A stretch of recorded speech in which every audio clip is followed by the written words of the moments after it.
One of my favorite movements for lower body strength and flexibility is the cossack squat. A lot of people struggle this one, whether from lack of strength or flexibility in this very specific range or control with the movement. Today, I'm going to give you a few of my favorite drills that have helped me and my clients for building up the cossack squat. First up, we've got our lateral lunge. I'm going to set up with a wide stance here. You can also step in and out of it every time, but for now, I'm going to stay wide and work back and forth.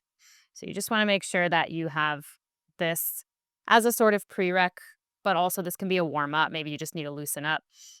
Just being able to go back and forth here and really driving out of the main leg. So I'm going into this side. I'm going to push strong out of that leg to get up. And same thing here.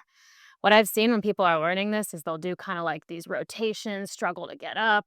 If that's happening, go a little bit less low. So maybe I just go to here, push up out of that main leg, and build it up over time. The main thing I see most people struggle with in the cossack squat is being able to get low into the position. Most of us have trouble with either somewhere in the hip or the ankle that's causing that. So I have a drill that I found pretty helpful just for getting you down into that bottom position and helping you build it up over time. We're going to work with the heel elevated. I have a slant board here, but you could use some weight plates or something similar. And I'm going to set up just like I did before for the lateral lunge, but I have my heel elevated here. And then same idea, but now I can get a little bit lower and start to build up this bottom range without the ankle mobility being a limiting factor. Let's get nice and deep into the position. All the other elements still apply. I'm driving out of this main leg here. You have the option to let those toes come up on the off leg. It's not essential. It's up to you. But really focusing on this main leg here and getting nice and deep into the position. Again, keeping tension in the torso. We don't want to be twisting around weirdly or pushing up weirdly. You just want to go to a range that you're able to control here.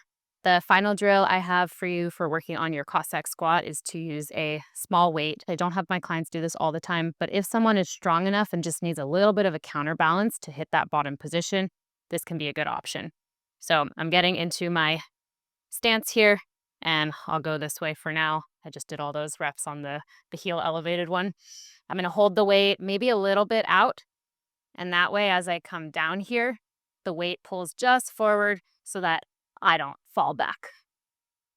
Right? I wouldn't use this as your main drill, but again, it can be a good supplementary drill to help counterbalance and give you a chance to hit that bottom position while keeping your heel down. Of course, there are many other drills you can use to build up your cossack squat. These are just a few that I found helpful for a lot of my clients that are working on it. Training other single leg movements like the pistol squat, shrimp squat, etc. will all help as well.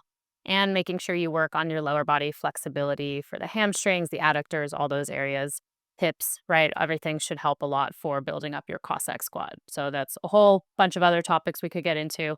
These three drills specifically are to help you if you're fairly close but struggling to finally hit your cossack squat. What's great about these drills too is that you can adjust the range of motion. So for that lateral lunge or the heel elevated lunge, you can go a little bit less deep into the position and build it up over time. The weight for the weighted cossack doesn't need to be super heavy. Again, it's meant to be more of a counterbalance rather than a heavy load. I would start out with sets of 8 to 12 reps for all of these and work at ranges that you can control for that rep range. So for the lateral lunge, 8 to 12 per side, the heel elevated one, 8 to 12 per side, but only going as low as you can while controlling the range. And same for the weighted one. And then as you're getting lower and lower over time, getting closer to your cossack squat, you can drop the reps down, maybe just a couple high quality singles even at a time, depending how you are and how you feel with everything. But initially, build it up, build up your lateral stability, get your flexibility going, and then you can get to the tougher reps over time.